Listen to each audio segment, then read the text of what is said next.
to Understand Men Now. I'm Jonathon Aslay of jonathonaslay.com, and I'm so excited to be doing this live stream for you today. Our topic, these 4 attractive things drive guys crazy.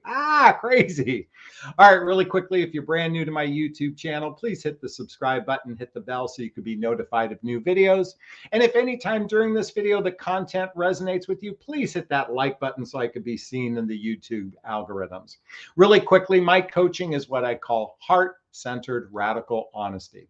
It's direct, a little tough love, and a lot of heart. And occasionally I use expletives to enhance a sentence. So if an F-bomb or 2 isn't your cup of tea, I suggest logging off right now.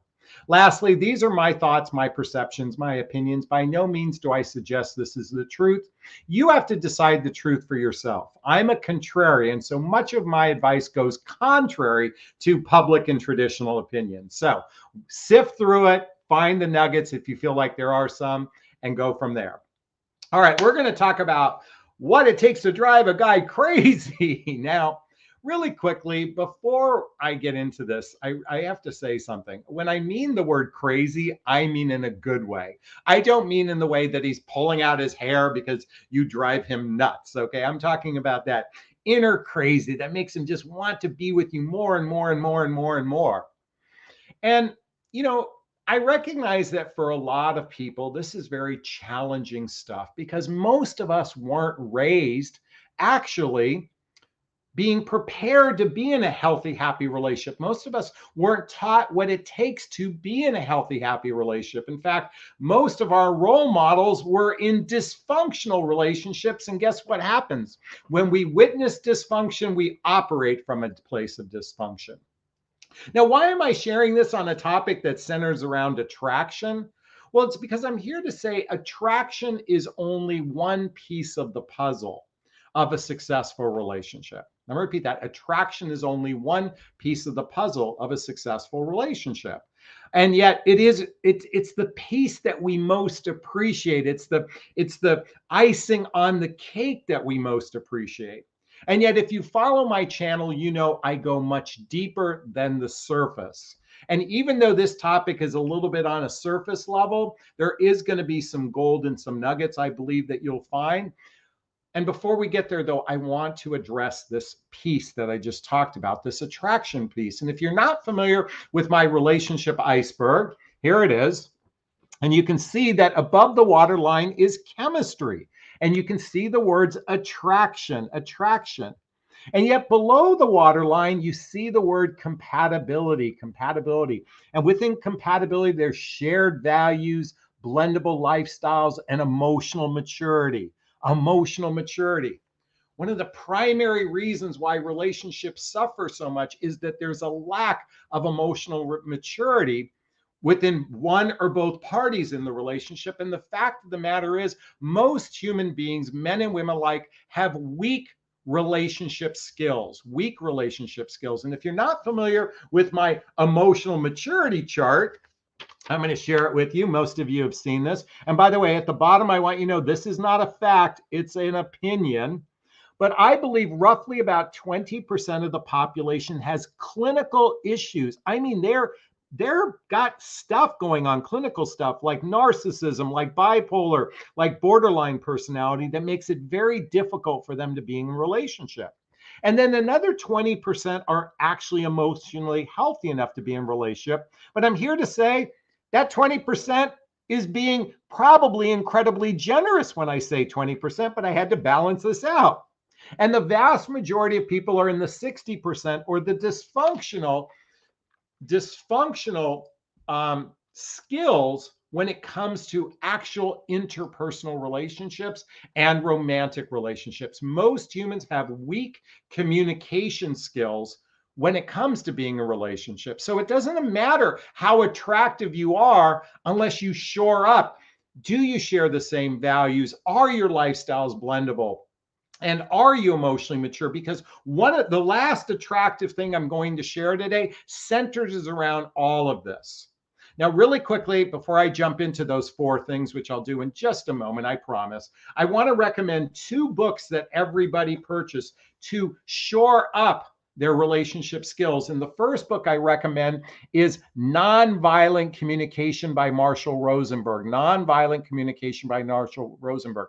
This should have actually been titled Compassionate Communication. It's about learning to communicate in a way that you can be seen, heard, and understood by those relatively dysfunctional people versus the clinical people.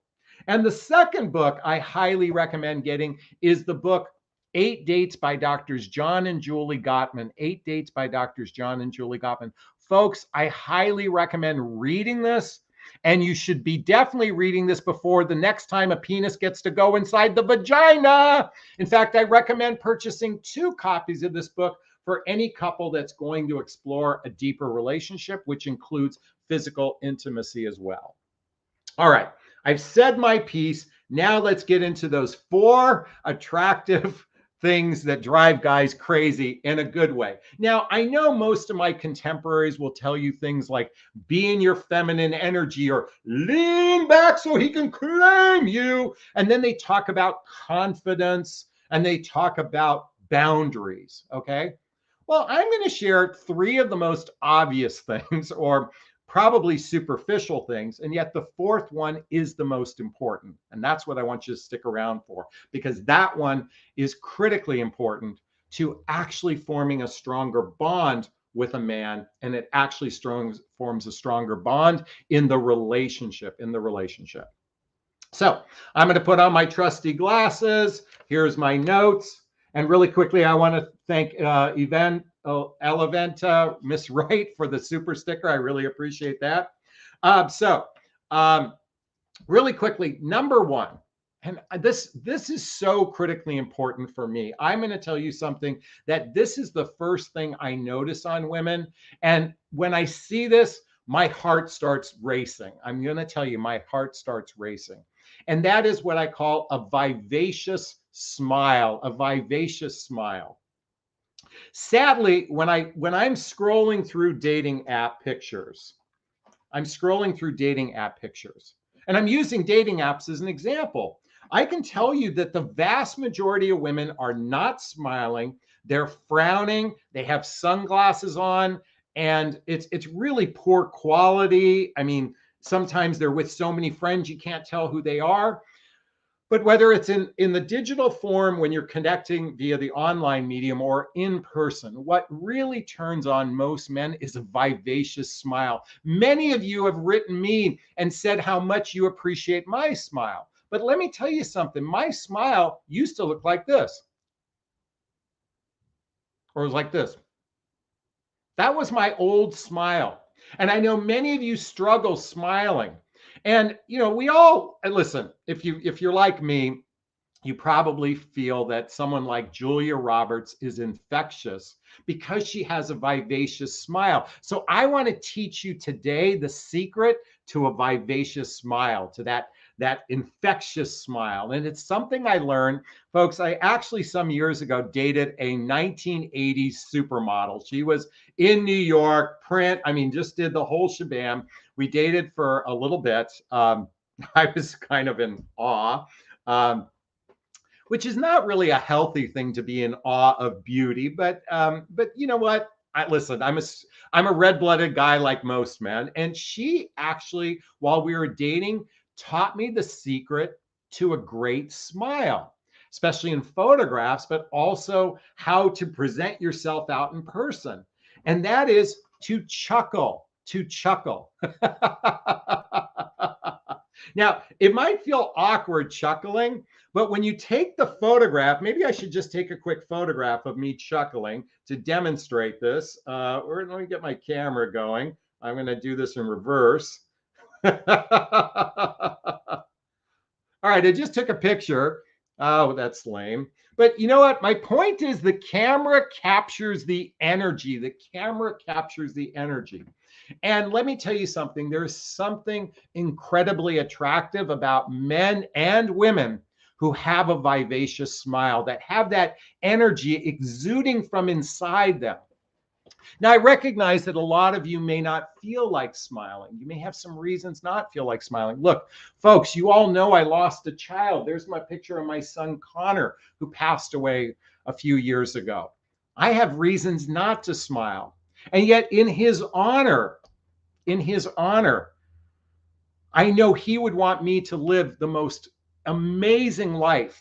So when we're going through hard times, remember that those who love us, whether they're here or not, want us to live amazing life. So in my son's honor, even though I may not have a reason to smile, I smile because that's what he would want me to do. And my invitation for all of you is to reach deep inside of you and find that joy inside of you so you can exude it on the outside. And the secret is a chuckle. And when you take a picture chuckling, it looks fantastic. That's the secret that the supermodel taught me. All right, number 2, and it kind of piggybacks on the smile. Number 2 and number 3 are all kind of tied together, is a sense of humor, a sense of humor.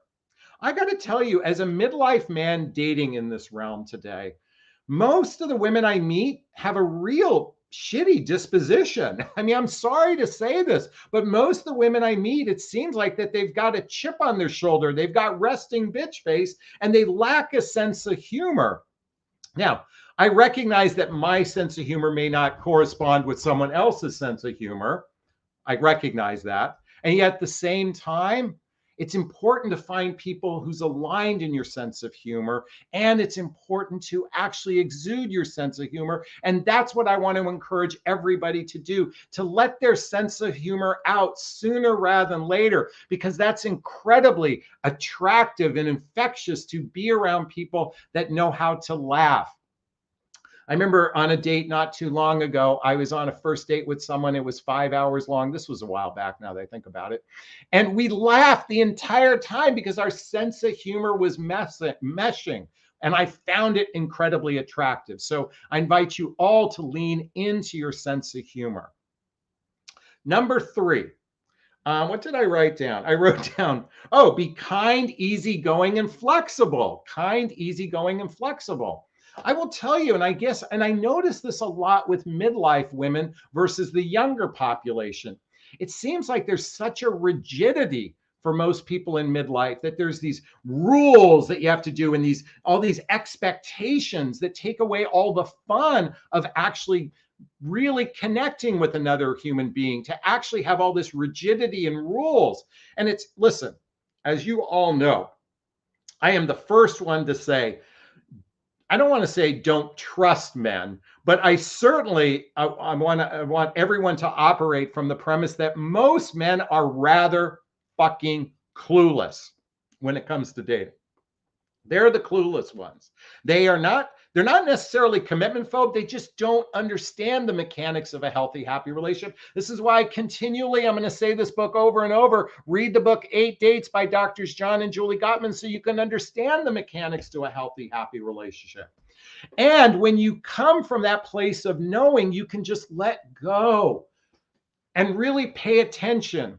Is this guy really right for you? Because if he is, then let go of all the preconceived expectations and then just start leaning into the relationship. And remember, it's important to ask good questions right from the beginning. And if you need some support with that, check out a link to a free discovery call with me to see if working with a coach is right for you. Because I will tell you, asking really good questions right from the beginning can save you days, weeks, hours, days, weeks, or years of heartache by learning to ask the right questions based on your personality, how to pre-qualify your prospect. So check out that link below. Again, kind, easygoing, and flexible. And number 4, as I shared with you, and this actually brings it back to the relationship iceberg. And you're not going to like this one, ladies. You're not going to like this one. But I'm going to tell you what men go crazy over are women who are logical, Ladies, you've all probably have heard of the crazy matrix out there. And if you haven't, I highly recommend after this, watching this video, Google hot crazy matrix. But we have a predisposition to believe that most women are irrational when it comes to navigating relationships. And I can tell you, as a man, I've experienced this over and over again. And let me give you some examples. First and foremost, you expect us to read your mind. You expect us to read your mind. That is incredibly irrational. We can't know what you're thinking. So if you want or need something from us, then speak up, because that's the logical thing to do. And we actually really, really, really appreciate when you give us instructions rather than expect us to read your mind. Well, some of you might say, well, the man I love will be attuned to who I am. He'll know exactly what to do. Bullshit. Men are clueless, myself included. I can't be attuned to you. Maybe after, listen, my parents were married. There's a picture of my mom and dad. Okay, they were married 66 years. I guarantee you for the first 10 or 15 years, my dad wasn't attuned to my mom. That happened over 30 years of being in relationship together. Was he attuned to her? We can't read your mind. So the logical thing to do is to speak up. What else did I write here? Oh, let me give you another example how you ladies are illogical. Okay, and I've shared this story before. I had one client come to me and said, Jonathon, I'm in a relationship with a guy for 9 months and I just want more commitment out of him. I'm like, great. What does that look like? Well, Jonathon, I just want more commitment out of him. I'm like, great. What does that look like for you? But Jonathon, I just want more commitment out of him. Great. What does that look like for you? Jonathon, you're not listening to me. You're not hearing me. I want more commitment. I'm like, look, if you can't explain it to me, how can you know, how can he even know what you want? Ladies, you oftentimes operate from an emotional level based on a feeling, but if you really want to be attractive to guys, it's time to speak up. And that's a perfect example of how illogical behavior turns men off. And we men truly appreciate details. Let me go into this a little bit further. One of the most illogical things you ladies do is expect men to make the first move. We no longer live in a culture where it operates that way. Ladies, you can make the first move. It's just like men. If you haven't read the book, If the Buddha Dated, I highly recommend reading this book, because it takes out the penis and vagina and it talks about how to connect at a heart-centered level, a more logical level of the heart, and not the preconceived expectations that it's ruining it for you. This whole leaning back and playing hard to get is just bullshit games that turns men, might temporarily get a guy, but turns a guy off in the long run. Oh, here's another example. If he can't accept me at my worst, he doesn't deserve me at my best. Another illogical thing, because that basically says you have permission to be a pain in the ass and we have to accept that. No, we don't have to climb to the highest room of the tallest tower. It's time that we operate from a level of show up the way you want to be treated. Show up the way you want to be treated. And that, listen, I know many of you are doing this or you think you're doing this, but I got to tell you, a significant percentage of you are not doing this. And another example of illogical behavior is most of you that spend time in these long distance relationships and you get caught up in the fantasy and the bubble. And then you're wondering why the relationship isn't going anywhere, because it's based on a fantasy. It's not based on reality. It's not based on logic. And we men appreciate logical women. And let me tell you, one of the things that ladies do frequently is you say in 10,000 words what we probably say in 500 words. Okay? We're not listening to all those 10,000 words. And yet I'm going to teach you a little secret if you do want to get us to listen. Okay, I was in a relationship with a woman, great therapist, doctor, celebrity doctor, I should say. And when there was something on her mind, we had a little code for each other. She would either say, I need to process something, which means I need to get your advice. It was coming from her logical side of her mind. She wanted my advice. But there were other times she wanted to vent. So we used a technique that I learned from Alison Armstrong. And when she wanted to vent, she would say, would you hold the basket? Would you hold the basket? And what that meant is, I'm going to vomit a bunch of shit. I'm just going to talk out loud. I'm going to get it off my chest. And then we're going to let it go. I need you to hold the basket. So I vomit. Very logical thing to do, because we men can't read your minds. We can't read your minds if you want us to help or if you want us to listen. So if you want us to help, then say you want our help. And if you want us to listen, just simply say, I need you to listen to this. And then as soon as I say it, I'm done. Are you with me? Are you with me on this? Are you going to do this? I hope so. All right, to recap, a vivacious smile, a sense of humor, kind, easygoing, and flexible. And lastly, if you really want to turn us guys on, be logical. And quite frankly, we can talk about the reverse on how men should turn you on, but that's for another conversation. All right. And lastly, I do want to remind everyone, if you want to be treated a certain way, then show up that way, because that is what's going to create the best relationship between the two of you.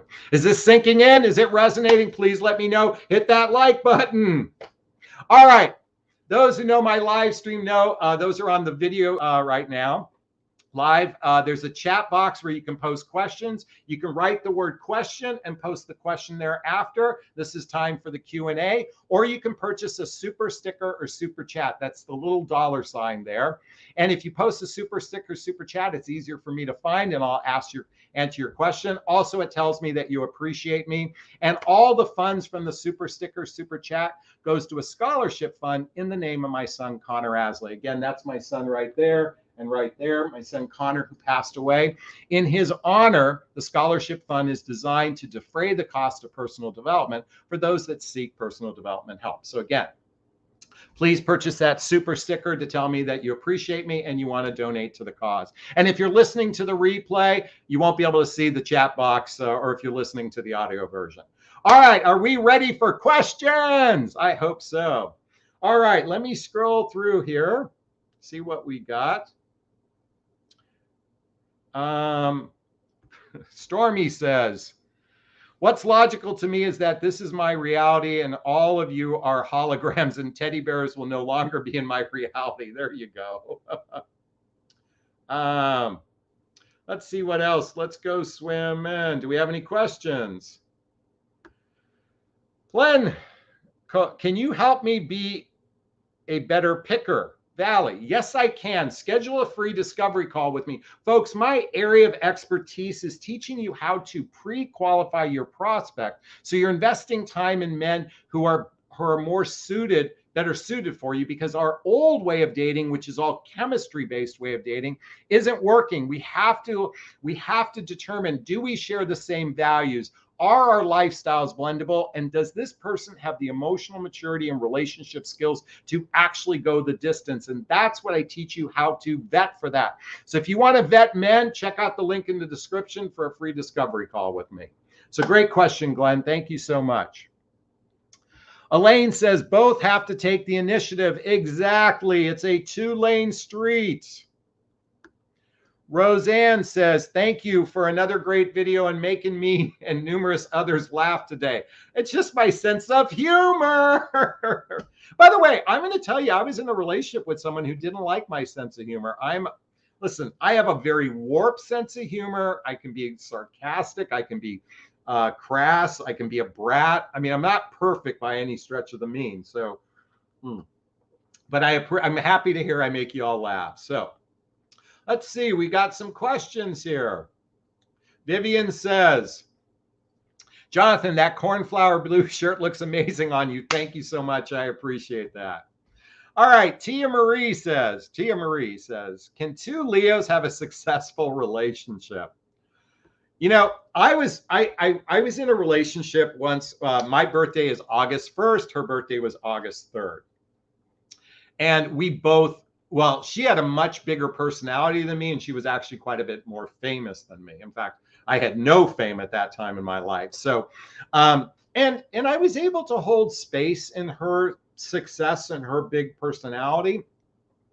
The problem with some Leos, not all, but some, they're actually can be narcissistic. You know, I mean, I'm not trying to suggest that the astrological sign, you know, meets that, but there's certainly this, the world revolves around me. I know I have a bit of that inside of me. I have a big bravado. I have a big personality.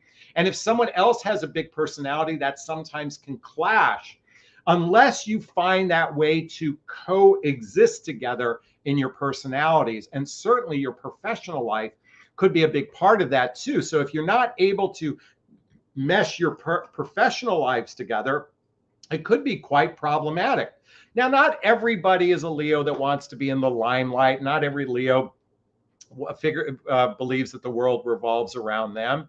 And yet, a lot of Leos are some of the most successful people on the planet because it takes a level of, like I said before, bravado, arrogance to put yourself out there, and a bit of and it takes some humility as well. Believe me, I get nasty remarks out there from people. So coming back to the question of can two Leos get along, it's certainly possible, but I will tell you, it's going to take a lot of consciousness and intentionality for it to work, or at least that's my perception anyway. And I did once have I had a potential date with a woman who shared my birthday, but we never made it there because I think our personalities conflicted with one another, but that's for another story. So Tia Marie, thank you for that question. All right, Holly writes, question, is it okay to call what we have as a committed relationship where we won't get married or live together, but that includes companionship, exclusivity, and great sex? Okay, great question. So, folks, there's a vast array of types of relationships out there. Let's start with the kind of the ultimate relationship is marriage. Okay, that's the ultimate, because that means you've made a commitment to say through thick or through thin, through better, through worse, through sickness and health, we're going to take care of one another. And that usually means a commingling of funds. So that's kind of the ultimate commitment. Now, next is living together, which you could be, you know, if you put each other on the same lease, or you start to commingle funds together, and if you're there for one another, that's about the second closest way to full commitment. Now, here's where it gets tricky when you're not living together or married with someone. All right, now it's based on how often do you see each other? That's kind of an important component. Are you there for each other when things aren't going well? Are you there physically for someone? That's a big proponent of it, because it's not always about the good times. Most folks enter into relationship focused on the good times. This is why long distance relationships, as an example, tend to be bubble relationships, because, you know, they talk on the phone. They get really horny. They get together, they fuck their brains out, and then they go back to their respective lives, and they're not actually being there through the tough times when things are going wrong. I'm not suggesting that's always the case. That just happens to be most of the time. So now there's other forms of relationships. There are situationships, which is basically an undefined relationship. There's casual relationships. Those are, again, relationships that have no destination, no plan for a destination. There's friends with benefits. And there's friends with benefits, and there's friends with benefits, but you just don't know it's friends with benefits. I will tell you, a lot of relationships are friends with benefits, but one person doesn't know that's what it is. What I mean to say is you get together on occasion, you have a good time, you think maybe there might be some monogamy and exclusivity here. There might be, it might not. But these are the ambiguous relationships. And I will tell you, situationships, casual relationships, friends with benefits relationships are the ambiguous ones, because there might be monogamy and exclusivity, but there's no real direction on where relationship is going. And folks, I have a contrarian view to the idea of where this relationship is going. I'm telling you folks, stop fucking leaving it up to the men. I recently had a coaching call today with one of my clients who's in a long distance relationship, which I encouraged her not to engage in. And she wants to have the talk with him about how are we going to take the distance and move it together. And her idea was to say, well, where's this relationship going? Never, ever, ever ask the guy where the relationship is going. From now on, I have a new request of all of you. You tell him where it's going. Let me repeat that. You tell him where it's going. So what I told her is to tell him that you plan on moving nearby and to have a conversation.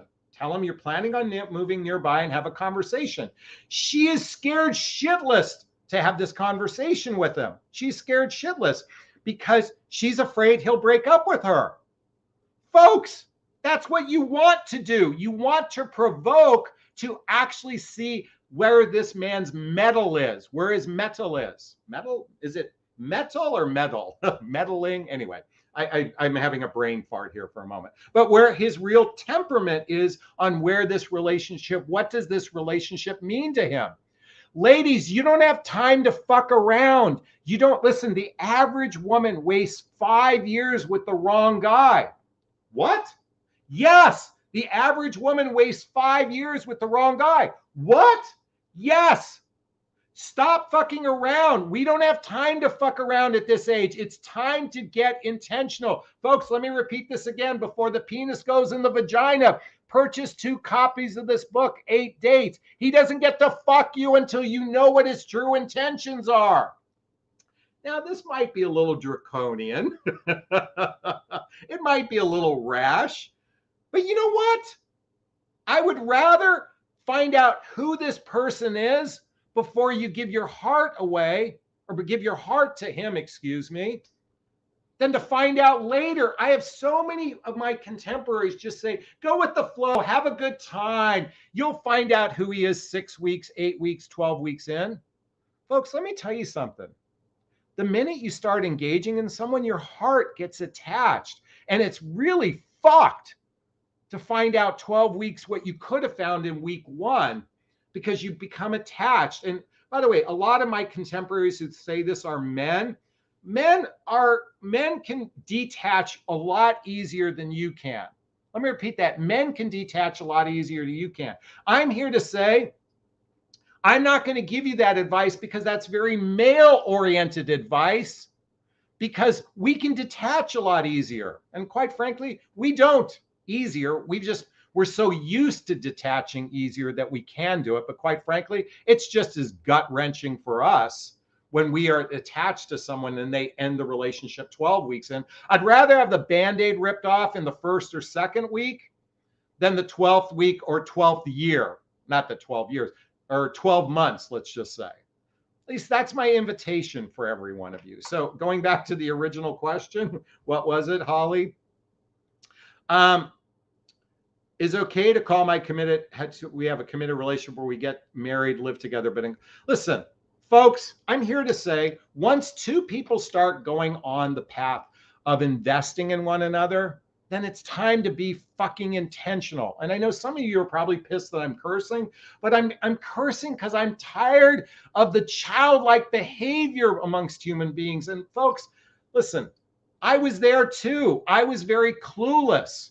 It wasn't until I studied this shit did I realize the importance of this, and it's critically important that you invest in learning. By the way, I had one woman write me, said, Jonathan, you recommend over 10 books on your videos. I don't have time to read books. And I'm like, you got to be fucking kidding me. If you don't have time to read a book, how the fuck do you even have time to be in a relationship? I'm only asking that you read 1 book a month for 1 year. I'm only asking for 15, 20 minutes a day. If you can invest 15 or 20 minutes a day in your personal development, self-help, and spiritual work, then you have no business being in relationship. And to make it easy, start with my book. What the heck is self-love anyway? Purchase on Amazon below. A little pitch for my book. Who's purchased a copy of my book and who's it changed their life? I'm telling you, this book is gold to shifting perspective, because you don't have enough time to fuck around here anymore. Take charge of your relationship destiny. Don't leave it up to a man. You are in charge of your relationship destiny, not him, because most men, as I said before, are winging it, and they're rather clueless. Is this sinking in? Is this resonating? Please let me know. Give me an amen or a thumbs up. All right there, Holly. Thank you again for your question. I really appreciate it. All right. Wow, I was on a rant. All right, let's see. Let's go swimming. Kimberly says, at what point are the I love yous exchanged? When you act, okay. So let me just share with you what I think what I love you means to me. It means I'm here. You matter. We are important. I've got your back. I'm not going anywhere, and I only want you. We oftentimes say the words I love you the way we say the words thank you. We throw it out when we feel good. I love you isn't about feeling good. I love you means you're sick. You know what? I'm going to be there for you. I'm going to come bring chicken soup. I'm going to be there for you when you're sick. You're having some financial issues. I'm going to help you out a little bit. That's when you really are loving on someone. But we use the words I love you when we feel good. It feels so good. Let's just say I love you when we feel good. I was in a relationship with a woman and we didn't say I love you right away. I called a French friend of mine, and I can't remember the term, but I asked for the term of what does love mean in a friendship capacity, but in a French way. And this is what we said to one another because we weren't ready to say, I'm ready to take care of you. Ultimately, to me, I love you means I'm ready to take care of you through thick and thin. That's just my perception of I love you. You can have your own perceptions. I love you. I'm just offering you mine. I'm here. You matter. We're important. I've got your back. I'm not going anywhere, and I only want you. That's what I love you means to me, and that's my invitation for all of you as well. So, Kimberly, thank you so much for that question. I really appreciate it. Carrie Legg says, question, why do you men on dating apps want your phone number right away and want to meet right away? Great question. Because we don't want to wait. Okay, some men don't want to waste time. They want to get the sniff test out of the way. You know what the sniff test is? Like a dog does, sniffs the asshole. Not that we want to sniff your ass. Well, we might want to sniff your asshole. It's to decide if we're attracted to you. That's why they do it. There is nothing fucking wrong with that. There's nothing wrong with that. Now, what you could do is say, hey, let's do a FaceTime call first, or let's do a Zoom call first. Okay, that's a good thing to do. I'm a big proponent of having a telephone call first, right away, to determine kind of telephone chemistry. Let me repeat that, to determine telephone chemistry. And I'm a big proponent meeting sooner rather than later. If you live near each other, do that. If you live further apart, you might need to spend some time on the phone. And there are other people that would rather drag it out. And a lot of the people that drag it out, they don't show up. You know, I have a rule of thumb, 3, 2, 1, 3. 3, 2, 1, 3. Okay, the 3 is this. No more than 3 email or text exchanges should lead to no more than 2 telephone calls that should lead to 1 date, all in a 3-week period. Shouldn't take more than 3 weeks if you live relatively near each other to meet each other. 3, 2, 1, 3. No more than 3 email text messages, no more than 2 phone calls should lead to 1 date, all in 3 weeks. That's my rule of thumb. Take it or leave it. All right. Thank you for that question. I really appreciate it. I want to thank, we have Amy who just purchased a super sticker. So, Kathleen, thank you so much for the super sticker. I really appreciate that. And let's find the one question from oh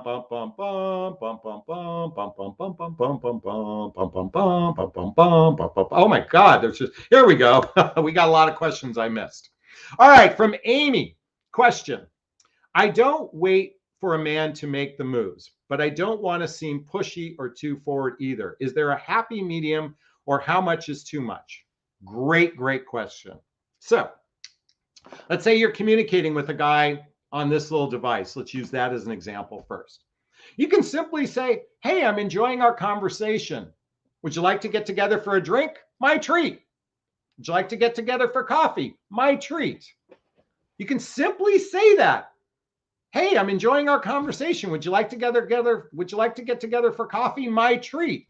By the way, folks, I'm suggesting you treat because that might That's a very, listen, remember I said earlier in the video, show up the way you want to be treated. If you want a guy to treat you with generosity, show up with generosity. It's as simple as that. Let me give you a different example. You've had a first date with someone. It really went great. And one day, 2 days go by, and you're like, oh, he didn't call me. And all your girlfriends say, well, if he doesn't call you, then dump him, kick him to the curb, delete his phone number. I swear to God, you ladies treat each other so cruelly. What I mean to say, you give each other such terrible advice. So, my suggestion, as an example, you went on a great date with a guy and you reach out to him. Maybe it's 2 or 3 days later, say, hey, I had a really great time. I really appreciated that you took me out. I'd like to show you my appreciation by taking you out for drinks. Is Thursday or Friday good for you? Repeat that. I'd like to show my appreciation. Is Thursday or Friday good for you? Now, one of two things are going to happen. He's going to say, great, I'd love to do it. Or he's going to give you some bullshit excuse, but that tells you he's not that into you. You can eliminate the waiting game, the leaning back into your feminine energy. You're just leaning back in your feminine energy, hoping that the guy will claim you. I'm sorry, I laugh at this stupid. Okay, it's my perception that it's stupid. Okay, I'm not saying it is stupid. It's just stupid to me. Okay, folks, I'm here to suggest leaning into a different way to date. That's why I keep recommending this book, If the Buddha Dated. I swear to God, this will change your life. I picked this up and read this in literally 2 hours. It's not that hard, and it's such a heart-centered way of approaching things. And it teaches you how to make the move without coming across as pushy. It's only pushy if the guy doesn't like you. Let me repeat that. It's only pushy if the guy doesn't like you. If he likes you, he appreciates it. But Jonathon, I'm told that men fall in love when you play hard to get. Let me tell you something. That temporarily works on dysfunctional human beings, and you're going to have to play hard to get for the next 60 years of your life, because I will tell you, the minute, if you're playing that game of hard to get because that's how you think men fall in love, that's a slippery slope to play. Start leaning into. And folks, let me tell you this. Going back to my book, chapter 1, speak your truth, do it with kindness. Chapter 9, if it's sincere and from the heart, you can't say or do anything to the wrong guy. Being demonstrative, being effusive, being intentional only turns away the wrong guys. And quite frankly, you're battling an uphill battle because 90% of the guys are the wrong guys. That's why you want to find this shit out sooner rather than later. So be demonstrative, be effusive, be intentional. And if you don't know what those words are, Google them: demonstrative, effusive, intentional, and see what happens. I'm a contrarian, as I said in the beginning of this broadcast. I'm here to give you the opposite advice. Do you guys remember the Seinfeld episode where George Costanza decides to do the opposite of every instinct he ever had? Do you remember what happened to him? He got a gorgeous girl and he got a great job. And I think he ended up getting, no, that was a different episode. He got on Jeopardy. But my point is, if every other dating advice is so great, then why are people so fucking miserable? I'm offering, all I do is say, read these books to improve your inner being and be more intentional. That's all I'm offering. Oh, but I also teach you how to, by the way, back to my coaching, I teach you a skill that very few have ever learned, is how to vet for emotional maturity. That's my area of expertise. So again, check out a link to a free discovery call. Oh, okay. Thank you so much, Amy, for that question. I really appreciate the super sticker as well. All right, folks, is this making a difference in your life? Please let me know. Give me that thumbs up. Okay. Whew. Belinda says the right guy should flow easily with you. Yes. Belinda Rivera, leaning back is much better than obsessing over them. No, leaning in is much better than obsessing over them, in my opinion. All right, Carolyn says, if the chemistry is good, but you want to take it slow, what would you say to delay the sex without killing the momentum? Tell them you have a vaginal disease. Tell them you have a UTI. Tell them you have, I don't know, if you want to, I'm being rhetorical here. I mean, I'm being silly here. Listen, you might want to say, look, are you open to exploring a serious relationship with me? Are you open to exploring a serious relationship with me? Because you obviously want to fuck me, but you want to explore a serious relationship with me. And if you do, then here's my suggestion. Let's purchase 2 copies of this book called 8 Dates by Doctors John and Julie Gottman. And we read this, and there's 8 separate chapters or 8 separate dates. And if at the end we think we're a good fit for one another, then you get to fuck me all you want, and I'll suck your dick and do whatever you want. Well, not whatever you want. I'm sorry. By the way, folks, you might think this is crude. I'm just saying it for a bit of laughs, okay? But the essence of what I'm saying is, if he demonstrates he's willing to make an investment in you, then you're willing to say, I'm hoping you're willing to say, I'm willing to explore the sexual side, but I'm not going to do the sexual side until I know you're legitimate. And since 90% of you guys aren't legitimate, you don't get the, what did Steve Harvey say? If you want the cookies, did he call it the cookies? He makes in his book, Act Like a Lady, Think Like a Man, he suggests waiting 90 days. I don't suggest waiting 90 days. I suggest reading a book. And by the way, this will give you great insight if he's legit or not. Let me repeat this. This will give you great insight if he's legit or not. Is this helping? Is this sinking in? Please let me know. Carolyn, thank you so much for that question. I really appreciate it. All right, let's go swimming. Glenn says, oh my God, was it that much? Patricia says, you're being real, Jonathan. Thank you. Totally chill girl says, crude is good. We're all grown-ups here. I'm happy to hear that. Rita just said, I just spit up my wine. By the way, my coffee mug says, let that shit go. We got to let that shit go. Cece says, I love your humor. Thank you. I laughed out loud. Grossed out. Gross, I am out. Gross, I'm out. Okay, so we turned someone off. That's okay. Karen, that's okay. Belinda says, ha ha. Okay, let's see what other questions we have here. Okay, we're going to scroll up. Let's go swimming. You know what I need is a Dory coffee mug. A Dory. By the way, I have a Scooby-Doo coffee mug. Now I need a Dory coffee mug or a Finding Nemo coffee mug. Let's go swimming. All right, Sadie, one of my regulars. Hey, question, Jonathan. Is it sensible for a woman to wait 3 to 6 months before sleeping with a guy in order to protect her heart? Could you give some measure of security? I'll be candid with you, Sadie. If you were dating me and you wanted to wait 6 months, I'd be gone. Sex is part of the decision-making process, okay? And I'm not saying that crudely. I'm saying sex is part of our decision-making process to decide if we want to fully commit to someone. So the first level of commitment, at least in my book, is the agreement of monogamy and exclusivity. That's the first level of commitment, monogamy and exclusivity.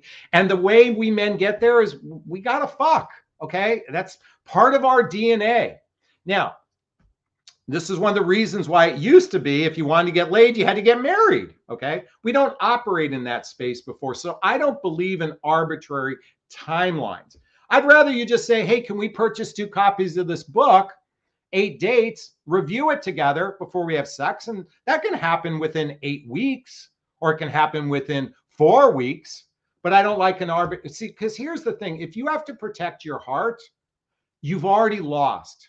Ladies, I really need you to hear this. I have a video coming out about this, but I really need to hear this. If you have to protect your heart from someone, you have already lost. Because here's the bottom line. A woman with a protected heart, she's already blocked from the very get-go. I want you to operate from a different premise. It's not about protecting your heart. I want you to have an open heart. Oops. I want you to have sorry about the pit stains. I want you to have an open heart. Because here's the thing. Everything is happening for you. Every situation you've ever happened in your life is the connect the dots to who you are as a person. So all those bad experiences should also, if you actually learn to reframe everything, and you ask yourself, what did I learn about each relationship? What positive things did I learn about myself in each relationship? What was good in each relationship? And what am I most grateful for? When you can operate from an open heart, you're going to have greater relationship success. When you operate from protecting your heart, you've already lost. And I get it. There's a lot of wounded birds out there. Let me tell you something. Most of you wounded birds, you shouldn't be dating. You shouldn't be in a relationship until you've actually achieved this experience. What's called loving on yourself, self-love. This is my book. Purchase it. And I highly recommend, rather than protecting your heart, read this book, The Hoffman Process. The Hoffman Process. This is a deep dive into healing childhood wounds and traumas that cause those negative patterns and limiting beliefs in your life that cause mistrust issues. Folks, it is all your past hurts is why you're suffering in your relationship life. Listen, I know I generalize that, but I'm saying it's this. When you're focused, it's like the woman who follows a channel all about narcissism. If you're following a channel all about narcissism, all you're going to do, everything is going to be narcissistic in your life. Rather than focusing on the wrong, focus on the right, focus on the healing. Heal within oneself. This is a critically important book, along with these two books, to heal. Getting the Love You Want by Harville Hendrix and Attached by Amir Levine and Rachel Heller. Oh, Harville Hendrix and Helen Hunt.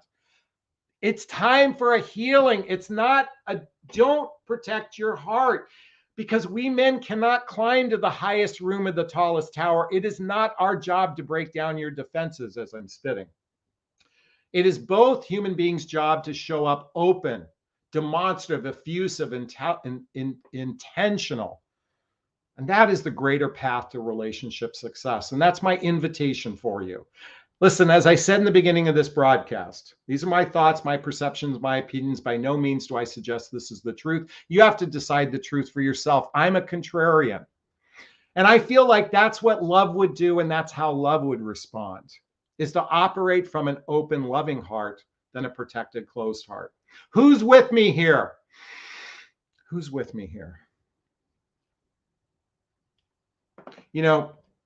When Connor passed away, those again, remember that's my son, Connor. I had a very closed heart after he passed away. I very fearful of opening my heart to somebody because I was afraid they would abandon me. And for years, for up until really recently, have I actually opened my heart up. In fact, hold on everybody 1 second. I shoot these videos actually near my kitchen. This is my front door. It says here, open and receptive to love. Open and, by the way, easy, meaning it's going to be easy, but I'm open and receptive to love. This doesn't say block your heart to love. This doesn't say this. It says this, be open, be receptive. So it's not about a timeline of waiting to have sex, because here's the thing, most guys will ditch you if you put a timeline on it. By the way, I would do it, and I know a lot of you women would like to date me. So I'm saying if that's turn off to me, it's a turn off to a lot of other guys. Don't set up arbitrary timelines. Set up better communication. Read this book, 8 Dates Together. Read it together. Set up better communication with one another. And then you'll know if you have a legit prospect or not. And if you need help with that, check out the link to a free discovery call with me to see if working with a coach is right for you, because that's my area of expertise, to vet better so you don't have to close your heart. You can have a wide open heart to attract a great person in your life. Can I get an amen? And I'm not going to raise my hands any higher because I don't want my pit stains to show. All right, Sadie, thank you so much for that question. I really appreciate it. All right. Carolyn says, this is sinking in. Yay. Pleasant Valley says, I appreciate your honesty. Keep it real. Gen 4 says, I wasted a year trying to get a man to love me. You can't change a man. Only a person can change themselves. Exactly. Jackie says, Jonathan, have you heard of the book Boundary Boss by Terry Cole? No, I have not. I'll check it out. Catherine says, amen. I believe you, Jonathan. Jonathan, you're one of the few relationship coaches out there who's truly trying to help women's lives and have wide open hearts. Yes, yes, yes. Pleasant Valley says you have to be willing to be hurt to find love. Listen, love is a risk. And at the same time, it's still the best game in town. It is, listen, I've been rejected twice in the last 6 weeks by 2 women. You know what? And it hurts. It stings. You know, I'm not everybody's cup of tea. I get that for whatever reasons. And by the way, it's their own. Listen, I take culpability with where I screwed up, and they've got their own issues that they got to take whatever they have to do. They just do it themselves. But I still hold a vision for myself that I will attract an amazing partner in my life. I hold that vision. I hold that vision that we're going to have amazing chemistry together. I hold that vision that we're going to have amazing communication together. I hold the vision that we have these lifestyles that are going to blend with one another. I hold the vision that we have shared values. I hold the vision that she's emotionally mature and we're both emotionally mature together. I hold the vision that we can build the roots to trust that will take us into our senior years in our life.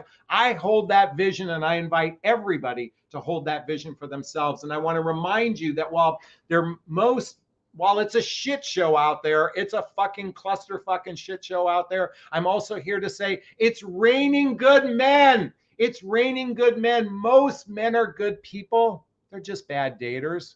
Most men are good people. They're just bad daters. So rather than judging men as being bad and hyper-focusing on what's wrong, start hyper-focusing on what's right. And it first starts with the relationship you have with yourself. The relationship, where the fuck is my book now? The relationship you have with yourself. It starts there. Because when you're genuinely loving on yourself, you know what? Folks, most of you know, I wrote this book, Birth After the Loss of Connor. It is in his honor. It is in his honor that I work on having a life that thrives. Folks, I invite you all, this is my invitation for all of you to choose a life that thrives and not get stuck in the past. The past is prologue. The future is unknown. What we have is the present. And my invitation for you is to heal from the inside out so you can attract an amazing, loving partner in your life. And not everyone is going to do it. You can do all this work and get a goose egg. That's okay. We get to do this over and over again. I truly believe we come back and get thousands of opportunities to do this over again because I believe time is an illusion. Okay. Now, I do a lot of mushrooms, so I do believe a lot of wacky things out there, folks. I mean, my perception of reality, if you really want to shift your perception of reality, read the book, A Course in Miracles. Read the book, A Course in Miracles. This will change your life. And truly, along with all the other, and one of not the founders, but one of the person that talks about the Course in Miracles most, read this book. Return to Love by Marianne Williamson. Return to Love by Marianne Williamson, because the real miracle is the love we have for ourselves and the love we have for everyone else. Can you repeat that with me? The love we have for ourselves and the love we have for everyone else. Can I get an amen? I should be a preacher. What do you think? Should I become a preacher? All right. I've said a lot today. I hope I have given you value. If I have, please purchase a super sticker, super chat before we wrap up today. I see a lot of comments here. I want to thank everybody is saying amen. Thank you so much. Catherine says, thank God for Connor's life. Elaine says mushrooms for all. Thank you so much. Folks, this has been a blast to be able to share with you my thoughts, my perceptions, my opinions. From the bottom of my heart, I am grateful to you all for your love and support. I can't begin to tell you how much I appreciate you, and I hope I'm making a difference in your life. All right. I think this will be a great place to wrap up today. Are you with me? Give me a thumbs up. All right. First off, if you know me, you know that first off, I'm going to give myself a big, gigantic Jonathan Bear hug of self-love. Ooh. I'm going to reach into the camera and give you a hug of love, if that's okay. I'm going to ask you to turn to someone, a pet, a teddy bear, or a pillow, and give it or them a hug of love, because hugs are a great source of love. And let's face it, we could all use more love in our lives. I want to thank you and have a wonderful, blessed, and beautiful weekend. You take care. Bye-bye now. And let me say goodbye to Faith and Marianne and Glenn and Jean and Catherine and Elaine and Deanne and Catherine, everyone, Pleasant Valley. Thank you so much. Bye-bye now. Bye.